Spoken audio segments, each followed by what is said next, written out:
great, Randy. How you doing? Excellent. Thanks so much for joining us. And I really appreciate even more that you're blocking out the Giants helmet. So I don't have to look at that the whole time. Every once in a while, I'll just move my head so you get a little zap from my beloved Giants. There you go. And as we're saying, the prep session, very, very jealous about that amazing head of hair there that you got. So obviously you got much better genes than what I have. Yeah, man, I got a tough old Irish mother that gave me a set of hair that I thank her for. She's still kicking at almost 91.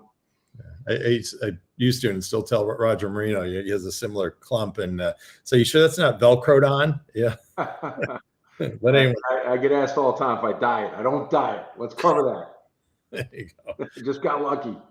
There you go. All right. Anyway, so everybody, welcome. This is episode 134 of Tech Sales Insights. Really excited to have Mike with us today. He's at a cool, hot company called Vast Data. They've had some recent cool announcements around the AI space as well, which he'll tell us about. And he is the president, and the title for today is Disruption. We're sponsored by Phone Ready Leads, who's the audience activation sponsor of Sales Community. They've got a real cool way of, long story short, increasing hit rates for anybody that you have doing cold calling. So pretty invaluable. And as always, brought to you by Sales Community. For those that are members, thanks. And if you're not, Tucker will put up a free link. You can click on salescommunity.com/summerfree. You get a free membership. And Mike's also on the advisory board. So Mike, thank you so much for that. Mike lives in Rye, New York, which is also the current town to some other tech legends, Andy O'Brien, Kevin Delane, Eric Mann. Eric and Paulette, I think, used to live there as well. And besides work and his 3 kids, 11, 13, and 14, he also enjoys tennis, golf, the Giants, and I guess used to be the Yankees. And all right, and I was just about to say, anybody that's watching along, feel free to ask any questions or make any comments. And we have from Matt Perone, who I think is on your team, does the SIs. Is that right? Yes. Yep. There you go. So he says, I've worked for Mike now at Vast Data. I knew Mike at EMC for many years. Mike embodies the spirit of winning in the right way with the best of them. Every day I tell a customer, partner, teammate, recruit, or friend that our culture is as good as it gets. And Mike is a huge reason why. I tell many stories about this to folks. Mike is passionate, leads from the front, knows his brief as well as any sales leader ever, is empathetic, listens, super supportive and caring. Mike also has the best sense of humor, and it comes across in such an authentic way in all interactions with anyone at any time. It makes our jobs fun. It's also a privilege to work for him. Grateful to be at Vast Data working for Mike. That's pretty cool. Are quotas, kind of quota renegotiation going on now? Or Matt, you're promoted. There you go. And out of curiosity, when he says knows his brief, is that just your messaging, or is that kind of account briefs, or what does he mean by brief? Yeah, I put a big premium. This is a term that was an EMC term for years. You probably heard over the years, but being able to tell the vast story, about the technology and why we're different, and we put a premium on that over here, and our field teams are amazing at it, and our the technical people that we have in the company are just second to none, and so we all we rally around telling our story the right way. Oh, that's great. And Derek says, could not agree more with Matt. All right. So just, footnote on Derek as well. And did they pre-write this stuff, or is this? So truth be told, Matt actually sent it to me on an email, say, hey, it's so great, blah, blah, blah. Yeah. And I said, anyway, it's like, hey, that is so good. Why don't you just, you can, drop it in. Instead of me sharing it. Yeah. You go ahead and do it. So, a little choreographed. There you go. It's there. It's there forever. Thanks, Matt. What's that? Just said thanks, Matt. Kind words. Thank you. Awesome. All right. So those watching along, feel free to also make any comments, but even better would be any questions that you have. So I've got some other intro comments, probably similarly good as Matt's. So Rich DeGangi, who is longtime NetApp, now with you guys as VP of Sales. He says, vast, unprecedented success stems from the customer first DNA from Mike and our founders that they've weaved into the fabric of our development organization. Everything we build, everything we do to ensure success is for our customers. Mike has done a remarkable job building a world-class consultative sales organization focused on building long-term value for our customers. So that's pretty cool. Piyush, who's a CEO of Data Dynamics, says, I've known Mike for over 16 years, as he was one of the first people who helped me get into this incestuous world of storage where we are all once removed. He's always been available for me for guidance, helped in every way he could, and I'm so proud of the success he's achieving. One story about Mike is we played on the same team of adult basketball league. Now, I cannot picture him playing basketball, but and he actually won the championship. He never ran back to play defense. He always stayed on the scoring side of the court, similar to how he positions Vast, always pushing to the forefront, true trailblazer, great guy, true friend, love him. I love Piyush myself. I was there when he made the transition back from Peter to Piyush. There you go. 15 years ago. There you go. Was that around the time of the basketball championship?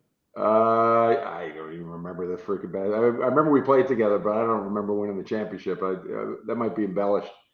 Who knows?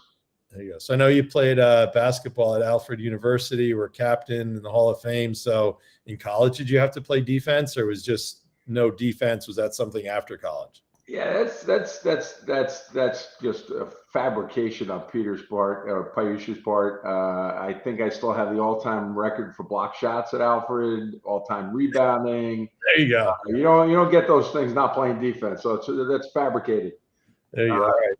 And from industry legend Tom Mendoza, who's on your board, says few jobs are more difficult to succeed in than being the CRO of a startup. Mike's energy, enthusiasm, and creativity were enormously impactful in taking vast data to the success that we have today and as we continue to go and grow. So awesome. I'll send you a copy of these, by the way, too. So that's a good one to have. Mendoza's, Tom's awesome. Dror, who's a GP and on your board at Norwest Ventures, says Mike is one of the most experienced enterprise go-to-market leaders I've met. He puts together a great product market fit. He knows how to scale the business from nothing to hundreds of millions in sales and beyond. Not many people have done it multiple times like Mike has. So pretty cool. And yeah, no, you get me a little choked up over here, Randy. Impressive there. And I must say too, they all responded, especially Dror Mendoza, responded right away. And usually when I do these things, if it's a slow or a non-response, I could tell, they don't care much about the person, but these guys responded right away, and it was actually even over the weekend. If I may just say one quick thing on, both board members, Dror and Tom, have been amazing for our company. Like, the board meetings, very interactive, and they give a lot of great feedback. They challenge us, and Tom, I've leaned on so many times, hundreds and hundreds of text messages looking for advice over the last couple of years. It's invaluable and incredibly appreciated. That's great. So for those that may not totally understand or appreciate, so you as kind of president running kind of the go-to-market functions, a lot of times the board meetings can just be, I'll say, rapid fire inspection. But I would imagine with the DNA of the board that you guys have, you actually are able to get value out of it, not necessarily just be kind of at a firing range. Yeah, I'd say our board meetings have actually evolved from the rapid fire inspection. Like, we would show up and throw up a lot of data, and there wasn't as much interaction in the early days. And then over time, things improved, right? We've talked at the end of the board meetings, like what could we do better next time we get together? And over time, now it's highly interactive. We probably spend 10 to 15 minutes on the data, and then start talking about topics we want their input on. Yeah, advice on, and that's really improved the way in which those board meetings have operated, and hopefully they'll continue to improve. Yeah, that's great. Kind of in almost in a similar vein, I do this weekly post on LinkedIn. I might be old school, but And it's based off, real-time things that I, see and hear every day or every week. And the recent one was on QBRs that, so many times people spend so much time and effort just, preparing and presenting, and they don't really get anything out of it. And the, consensus, there's, I think 75% agreed that yes, that's the case. And, I'll say from my old school perspective is, especially these days, you have the tools in place where you shouldn't really have to prepare anything because all the data is there in terms of the CRM and where you're at.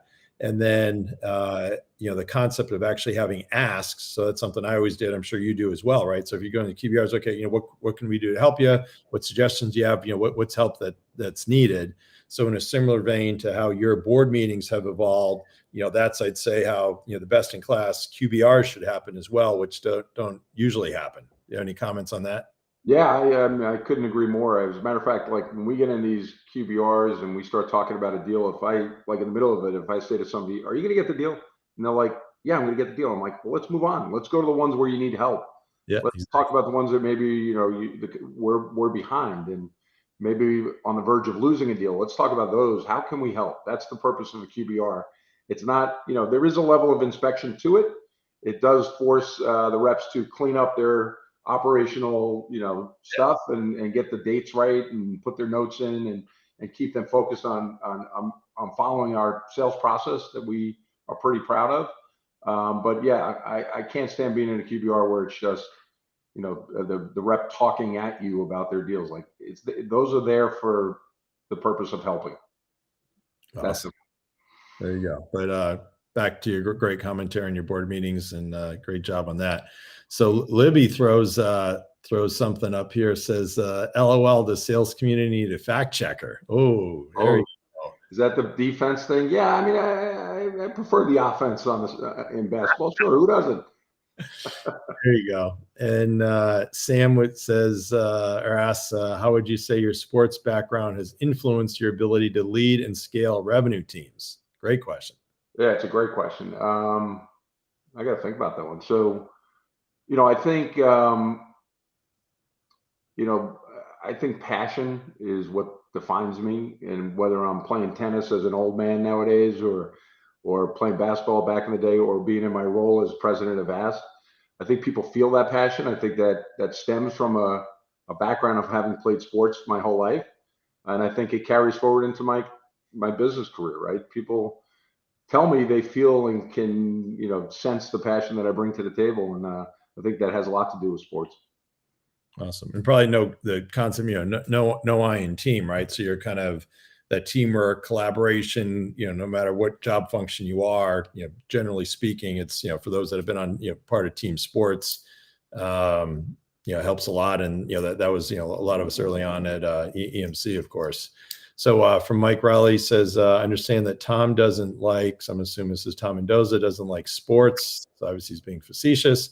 So not many sports analogies in those board meetings. So I'm not kidding. If you don't know Tom Mendoza, try and figure out a way to get to meet him and get to know him. He's a fascinating human being. His name is on the Mendoza School of Business at Notre Dame, and there's no bigger Notre Dame fan in the world than Tom Mendoza. So yeah, that person's being facetious, clearly. All right.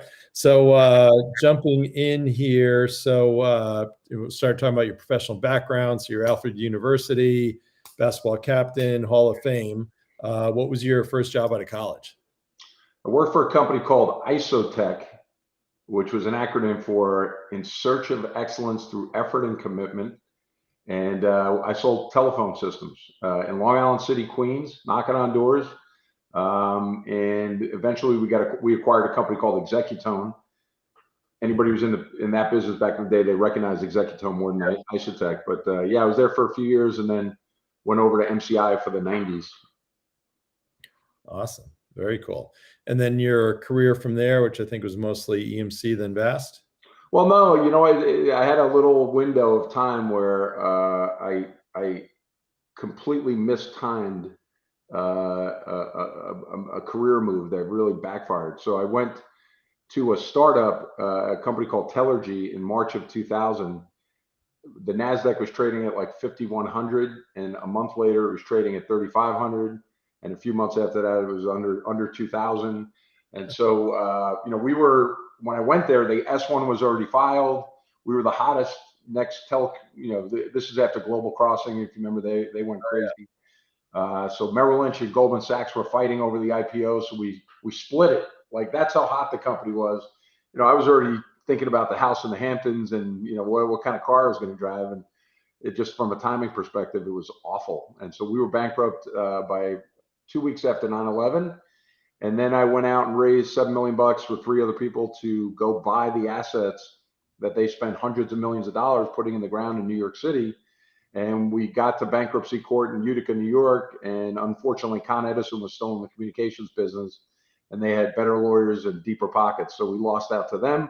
So I went to AT&T for 1 year, and but I was talking to your buddy Andy O'Brien along the way, and Andy and Terry Polino ended up hiring me into EMC. And as far as I'm concerned, I died and went to heaven. I love EMC, still love EMC, great company. Now part of Dell, of course, but that was a life changer for me. I loved it. Awesome. What was your first job at EMC? I was the second on Bank of New York. It wasn't Bank of New York Mellon yet. That happened a couple of years later. Stephanie Lebrano was running the account, and I was the person bringing in the breakfast sandwiches to the Thursday morning meetings, and doing whatever Stephanie told me to do. And then Stephanie got promoted to cover Citigroup, and it took a couple of months to convince Andy, but he eventually gave me the lead role on the Bank of New York. And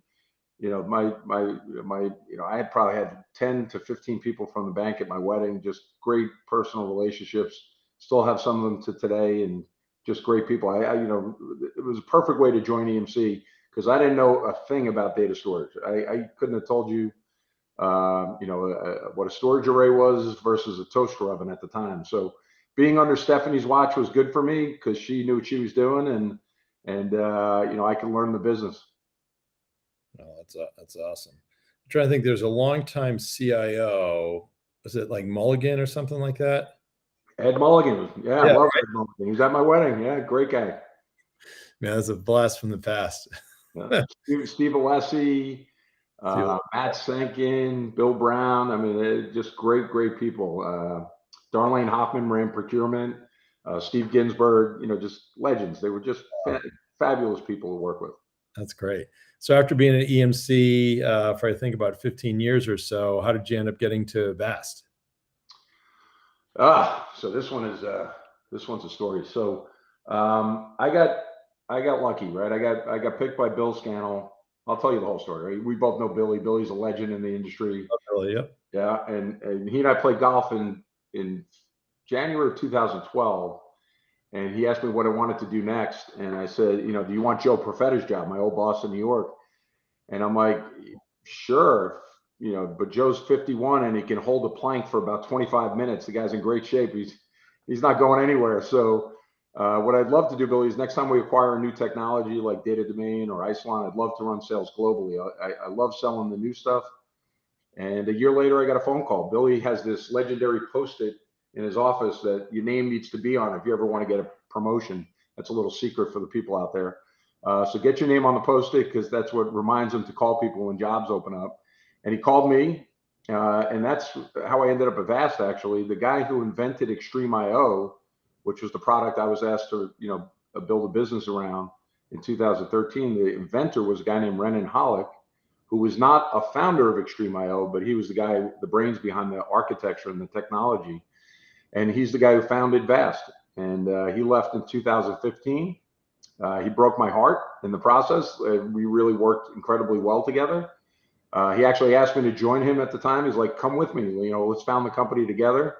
Worst mistake of my life. I don't even want to think what I'd be worth on paper right now, but it's a lot. And so, but we kept in touch, and eventually I was really, 2016, after he was gone, we announced the year of all flash. We put a strategy in place to repackage our VMAX and Unity platforms as all flash appliances.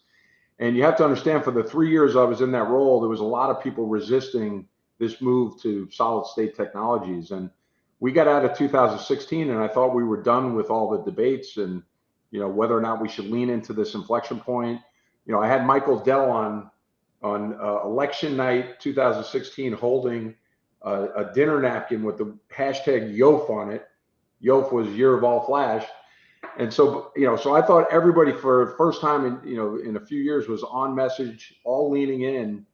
And there was one person at the company, I'm not going to name names, but we got to January and we got to a meeting with the CEO and everybody in the room. And he was able to convince everybody to, refocus on hard drive revenue. He convinced people that they were missing out on hundreds of millions of dollars of revenue, and his data was very flawed. I pointed it out, but I walked out of the room. I called Renan, and I said, Renan, I'm coming. I called my wife. I said, I don't know when I'm leaving the, EMC, but it's going to happen this year. And this was January 17. I didn't tell them until July because Renan was still a year plus away from bringing a product to market.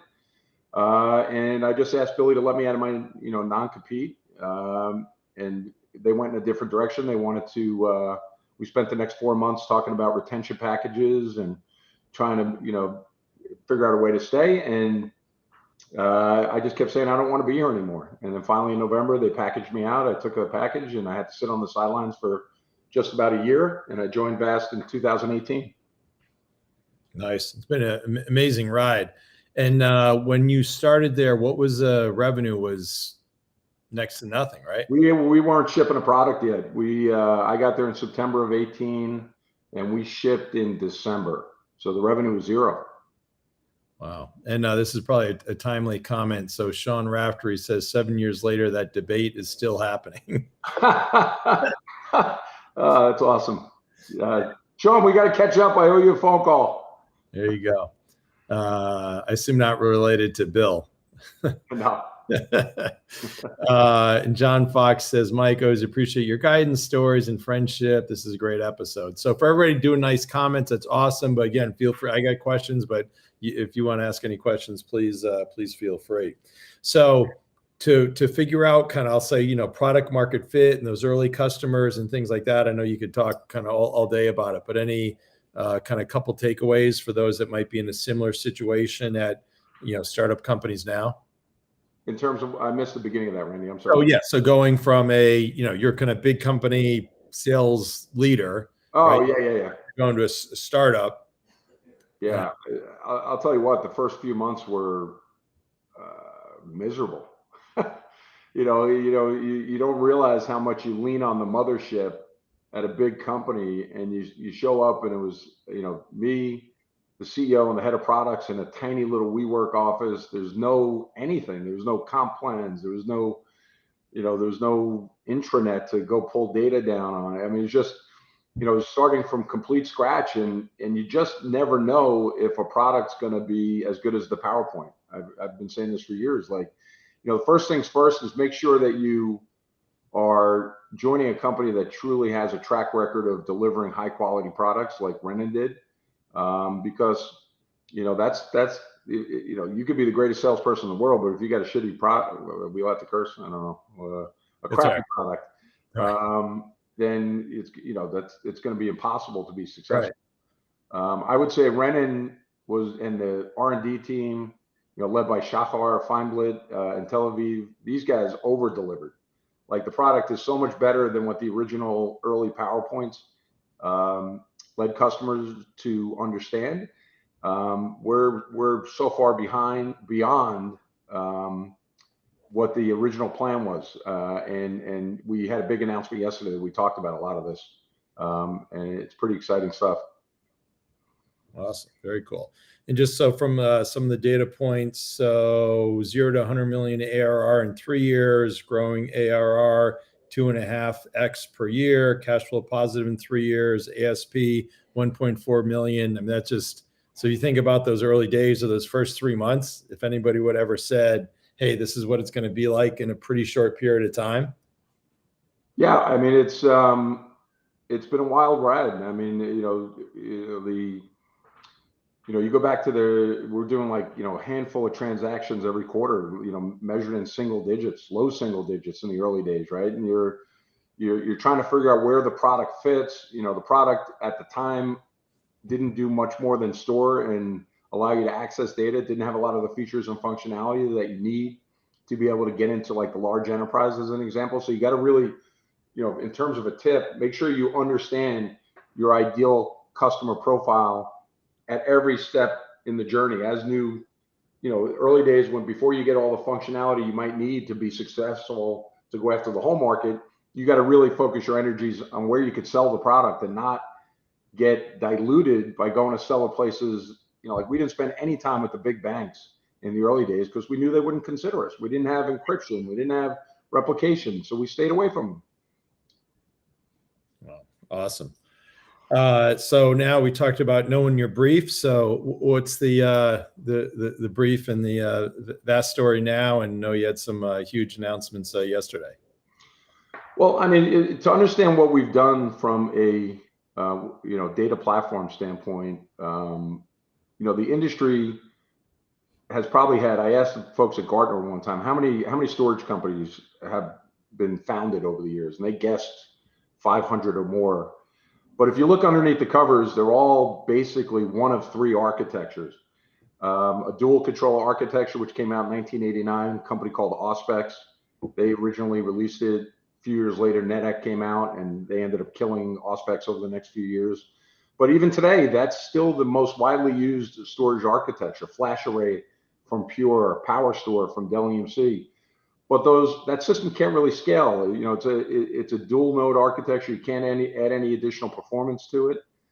Then in '92, EMC came out with a Symmetrix product line, and then in 2003, using the white paper from the Google file system, a company called Isilon came along with a single node scale out architecture.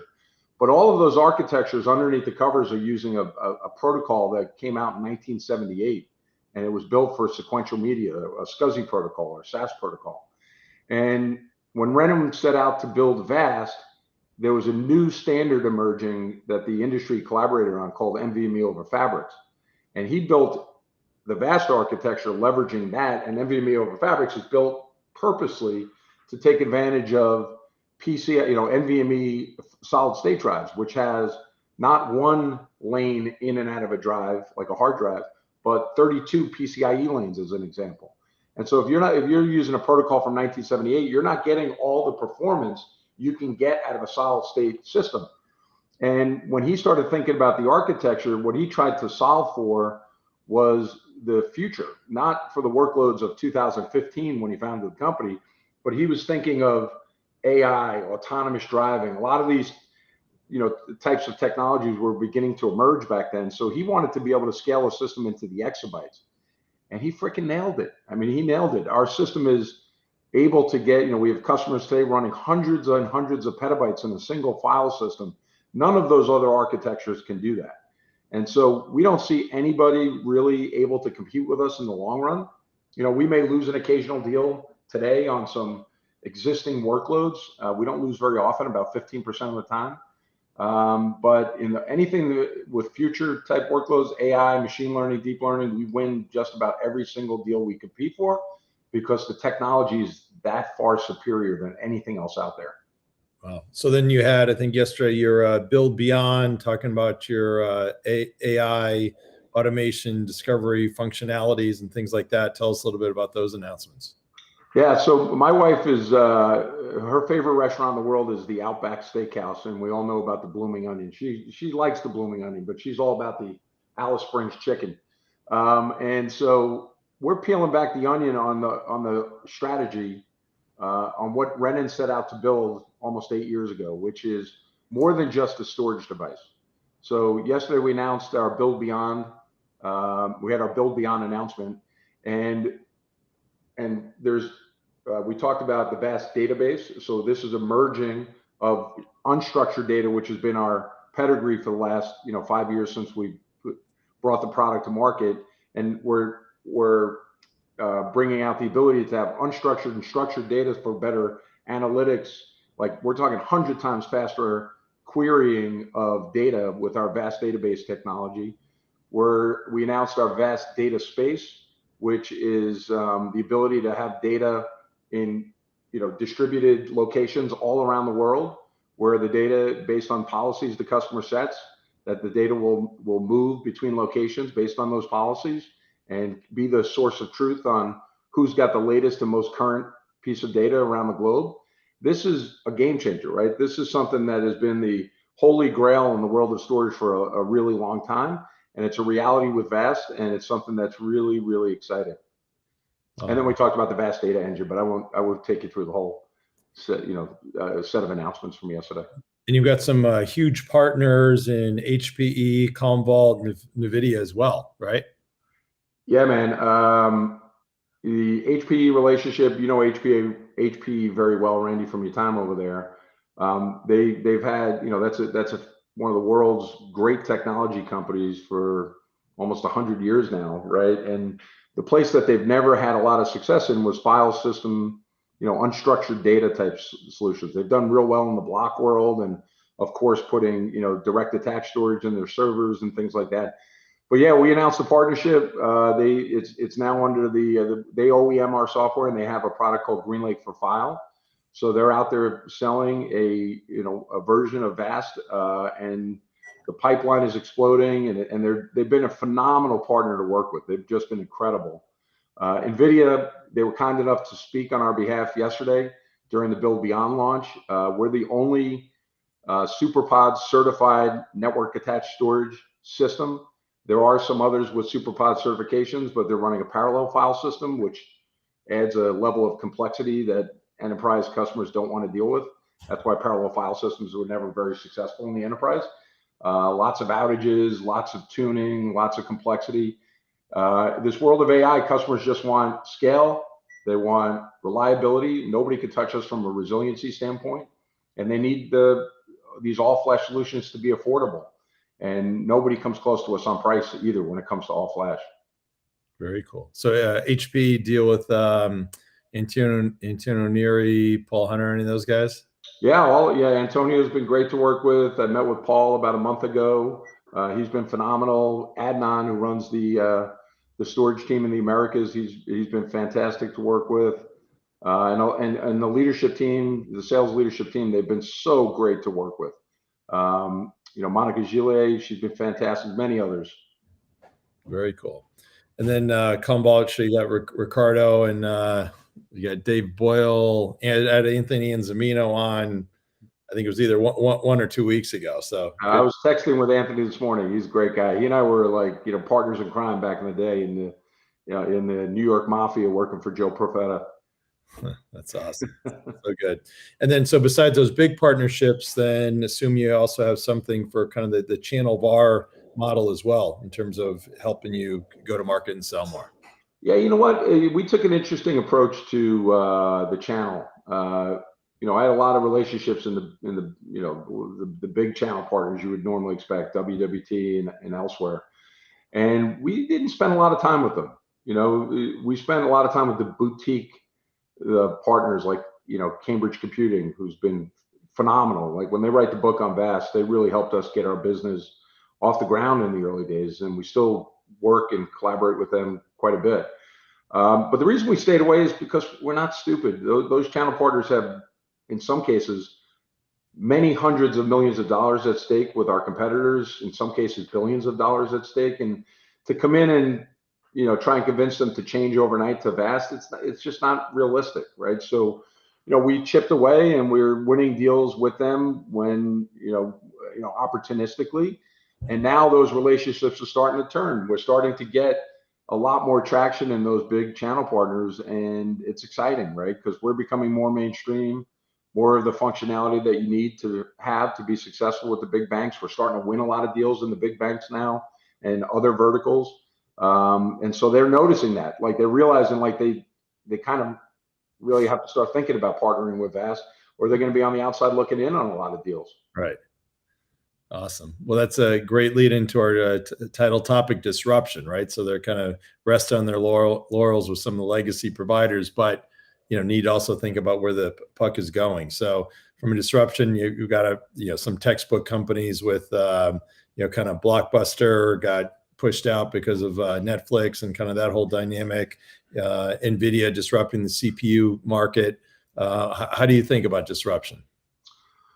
There's a great article or a great paper, I should say, that was written by Kathy Wood and the folks over at ARK Invest a few years ago that talks about how The internet wave that began in the early 90s through 2020 created about $13 trillion of market cap out of thin air. Companies like Google and Facebook, right? They didn't exist before the internet.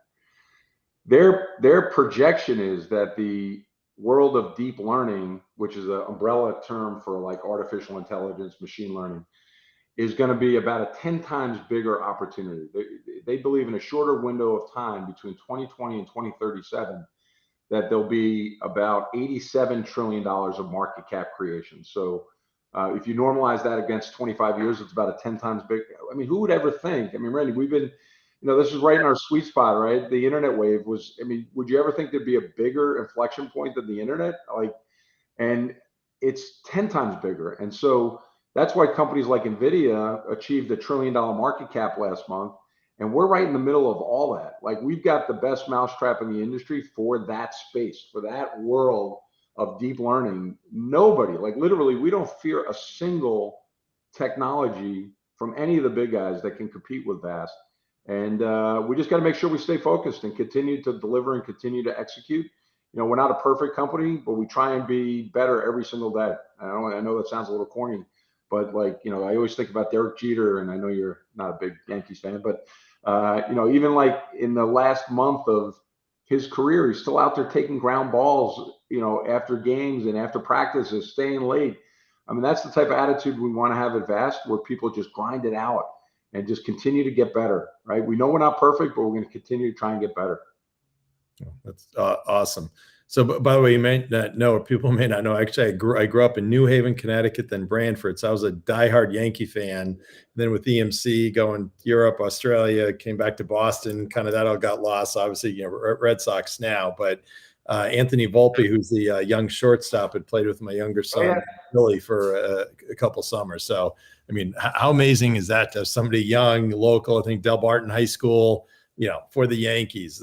Yeah, we have one of the high school kids from here, George Kirby, who's now pitching for I think it's the Mariners. So the town was abuzz when he had his first game at Citi Field, a couple of years ago, and it's just really cool. So you gave me goosebumps, Randy. You got me all, that's a great story. Volpe's a stud, and he's going to be great. So great. Anyway, I can tell more stories, but I'm gonna move on. So Matt Prone hops in, and sorry, Matt, for leaving out from channel partners, global systems integrators. So definitely very, very important on the partner side, right? Well, I'll tell you what, I was being at a big company like EMC, there was always, a thought that, some of the system, the alliances teams were just claiming revenue that they really didn't have a lot to do with. Right. But there was always, this one guy that just had a different approach and truly added value, and that was Matt. I mean, when we decided to make the investment in an SI team, he's the first guy I called. He's been absolutely amazing at helping us establish relationships with these huge integrators globally. There was an article that came out last week that these guys can't keep up with the amount of AI opportunities that are coming their way. There's just this gold rush that's happening out there right now. And the SIs, if we're not partnered with them, we're going to be on the outside looking in ourselves. And Matt is just an amazing leader. He's built a great team, and now we're knee deep in putting together, partnerships with these big systems integrators globally, and it's exciting times. Yeah, big deals there, and big game fishing for sure. Yep. And then Michelle Sanchez says, Mike embodies the spirit of partnership and understands we go further together. He's been very strong supporter of our partnership with HPE and lights the way for our teams to collaborate. He walks the talk, proud Vastronaut. Oh yeah, I meant to ask you that. So Vastronaut, that's what your team members are? Yeah, I think Jeff Denworth originally made the comment, and when he said it, I fell in love with it, and we started running with it, and it's kind of been our theme since then. We got our little Vastronaut awards that we give out. It kind of looks like the old MTV awards to the top salespeople in the company. So we have a lot of fun with that. But let me talk about Michelle Sanchez. We were at Discover, right? She joined the team to help us, really get that partnership with HPE off the ground. She was running the show. I mean, she was incredible. I mean, the way she was coordinating meetings between the execs, between the two different companies, getting us meetings with end user customers. If anybody's listening, do not dare try and hire Michelle. I will have a hit put out on your life. I'm kidding. Hey. Awesome. That's great. Well, Michelle, great job for sure. Let's see. So now, if you reflect back, you've had, mentioned lots of great executives and mentors. Any one or two mentors in particular that you would call out, and any specific advice that you've received?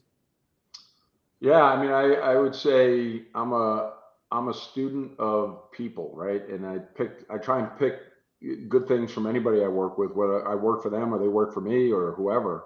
But the people that jump out at me along the way, Billy Scannell has been a mentor to a lot of people. It was never a formal mentorship, but just watching the way he's able to inspire people is incredible. Joe Profeta back in the day really taught me how to, be a manager of a large technology team and be a district manager and evolve into an area manager. And he told me that I was the closest he ever came to giving somebody a far exceeds on their review. And I'm sitting there and I'm going, so I didn't get one? He goes, no. so I got to consistently exceeds, but he said I was close. There you go. Yeah, so those are two that jump out. Renan, our CEO, just turned 40 a couple of months ago. This is one of the most fascinating people I've ever seen. When we had our sales kickoff a couple of months ago, he just goes up on stage and just had a conversation with the couple hundred people we had in the room, and he moved people from from laughter to tears and all. He's just a person I've learned so much from, right? And he's supposed to be the technology guy in the world. He's one of the best sales people I've ever. His ability to understand the dynamics of the sales opportunities is fascinating. He's really just one of the most amazing people I've ever worked with. Oh, awesome. Great nuggets there. So, the old days we had, sales ops, it was a big deal to have Salesforce, LinkedIn. Now there's, hundreds or thousands of tools out there, and kind of the rev ops function in terms of really helping you run the business and grow more. What's the importance to you of the rev ops function these days? What's the importance of it? Yeah. Well, I'm a big believer in giving our sales teams the best technology stack in the world to help them be successful. We use things like Salesforce.com. We've used Clary in the past. We use Chorus, which is a communication intelligence tool which records calls and transcribes them and makes them searchable. It uses AI to actually send you a meeting summary with your follow-ups. It's incredible technology. We use products like Lucidchart, but there's one that's on the horizon. I want to throw a plug out there for my buddy Sonny Allock, because he's one of the most operationally amazing human beings I've ever seen. He started a company called Gyan.ai. Gyan, I guess in the world of India, means knowledge, Gyan. And they're going to be releasing a product here in the next couple of months. I think changes the game on revenue ops, and it's I'm helping to contribute a little bit, but it's really a highly differentiated technology, and I've tried a lot of them. That's great, and that's kind of more focused in the forecasting side. Forecasting, account planning, discovery. It helps across. This is going to be the tool that really helps in many areas. Org charts, all of it. Awesome, very cool. All right, and Tucker plugged it in there. We should have had them as a sponsor for today. Nice job, Tucker. I still miss you. Let's see here. Yeah. And, I'd argue, and I'm maybe biased because, Gong's a sponsor, but as good as Chorus is, I think there's some turbocharged insights that Gong can also provide. So if anybody's listening from Gong. You know what? Gong is a great product too. I mean, they're very similar. We flipped a coin back in the day, and it was just a little bit less expensive at the time, but Gong's a fantastic product as well. Awesome. What about the, especially with COVID, kind of the value of, relationships these days? We kind of grew up in some of the, you're a little bit younger than me, but kind of the old school of relationships versus now where it's kind of more transactional. People are kind of hiding behind the screens versus kind of going out face to face. Kind of what are some of your perspectives? Well, I'll tell you what, when the pandemic first hit, it was terrifying, right? On how that was going to impact the startup and whether or not we could be successful. But in a weird way, it helped us be more efficient in the early days because now we were on a level playing field with the big guys. I could be in a meeting in London at 9 a.m. and then a meeting in California at noon, and in Zoom, is just I don't know anybody why anybody else uses any other product. I think Zoom's the best one out there, and it helped our business. We were able to save money on headcount. We didn't need as many people, and we were still having a lot of success around the globe. But now the world's starting to open back up, and for us, the timing is absolutely perfect because now we've got a team at scale globally, and we can compete. We can be in front of customers day in and day out, and the relationship side of the business hasn't changed. It's critical, and and I always tell people on my teams, these golf outings and those things are nice, but that's not what's going to earn you a solid relationship with a customer. There's somebody I worked with, Maura Sullivan, back in the day. She framed me up one day. She goes, "You know what, Mike? You got to write a book, and the name of the book is Why Do When You Can Overdo." And I believe that in my soul. Like, she named it, but when you deal with a customer and they ask a question, they have a pain point. They have something. They have a piece of knowledge they're in search of. Right. The smartest person. Don't just send a link over. Find an expert in that whatever that topic is, and bring them a person they could bounce questions off of, and help them, relieve a pain point that they have or a piece of information they're looking for. And I still believe that today. I mean, we have to exceed our customers' expectations every single day. Well, that's great. So from a kind of lead generation perspective, obviously you've got some of the VARs we talked about, SIs, some of the big OEM traditional, larger partners, but then you also have a BDR group. So is that a big way that you also generate leads?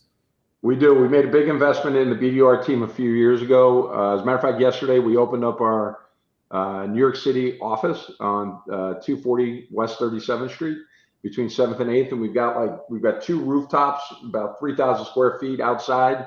And last night, to celebrate the grand opening, we took the BDR manager and a couple of BDRs out for a little Korean barbecue, and ended up on the rooftop having a little bit of Woodford Reserve, and just enjoying a fantastic night in New York City. And had Briggs with me, and Jose, and Andrew Park, and Eric Wolf, and it was just a really, really great way to kind of celebrate the opening of our New York City office. Next time you're in New York, come on down.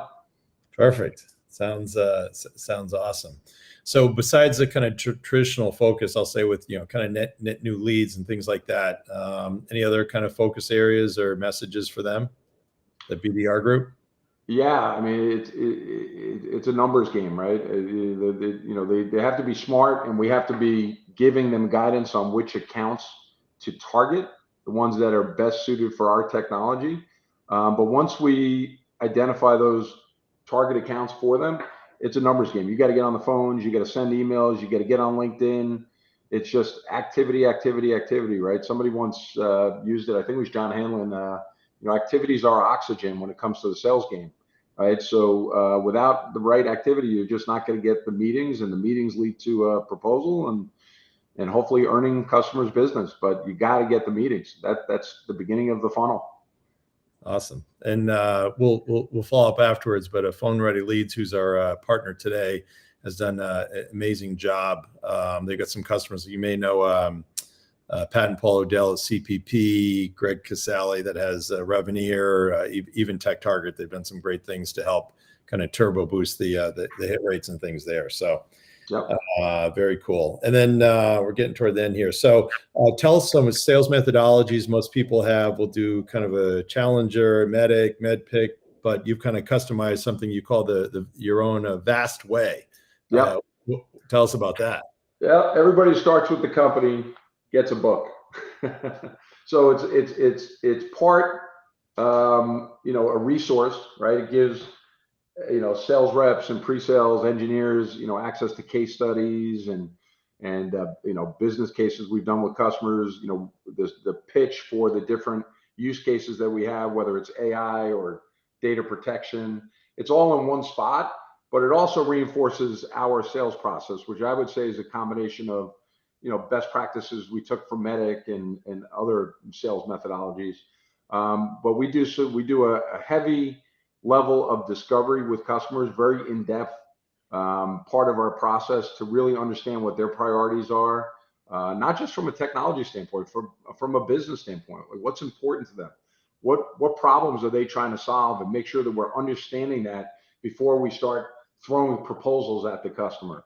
Mm-hmm. When we design a solution, we run something called a design workshop, where we spend the time with the customer. We frame out what we think makes sense for their environment, but then we sit down with them. Almost like, I built a house 5 years ago, and I spent a lot of time with the architect, and that was an interesting process, because at the end of the day, if there was something I didn't like about the house, I had to own that, because I made the decision on where the garbage drawer goes and where the windows are and all that stuff. So we want to engage with our customers on designing the final solution before we give them a proposal, because I think a lot of sales reps waste their time and the customer time by just throwing out a proposal, and hoping, right? It's a spray and pray methodology, where they hope to get a deal. Like, I worked with a guy, Jerry Salvi. He said, I didn't ask my wife to marry me until I knew she was going to say yes. And it's always stuck with me, right? So that's the same thing with customers. You got to earn the right to ask for the business, and don't start throwing proposals out the door just because that makes it look like you actually have pipeline. Make sure you earn the business. Awesome. All right. Well, we'll kind of finish up here. We have from Randy Hayes, Mike's presence in our company is truly remarkable, leads by example, and always takes charge of the situation. Not only is he a great person, but he's also an exceptional leader. Mike goes above and beyond to assist with every aspect of the business, demonstrating his dedication and commitment. His contributions are invaluable, and his personal guidance helped turbocharge my personal growth.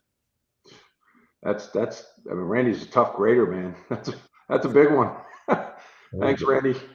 I hope you meant most of it. Yeah, there you go. Awesome.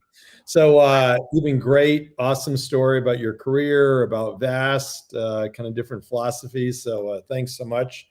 Next week, we have episode 135 is August 9th, Wednesday at noon as usual. Stephen DeFranco is a partner at Gartner in their sales practice. And it's an interesting topic. Do enterprise buyers need sellers less? What's a seller to do? So our different argument there from, I'll say, kind of from some of our kind of old school. And Mike, you've been fantastic. Really appreciate it. And Tucker, as always, thanks for your help behind the scenes. Thanks to Phone Ready Leads for being the sponsor. And for those that are members, sales community, thanks. For those that are not, feel free to go to our website and click on the summer free link to join. And Mike, anything in conclusion? This was a great experience, Randy, and I truly appreciate being on. So thank you. Awesome. Great job. And we're going to hang up, but you stay on so we can. All right, everybody, have a great week.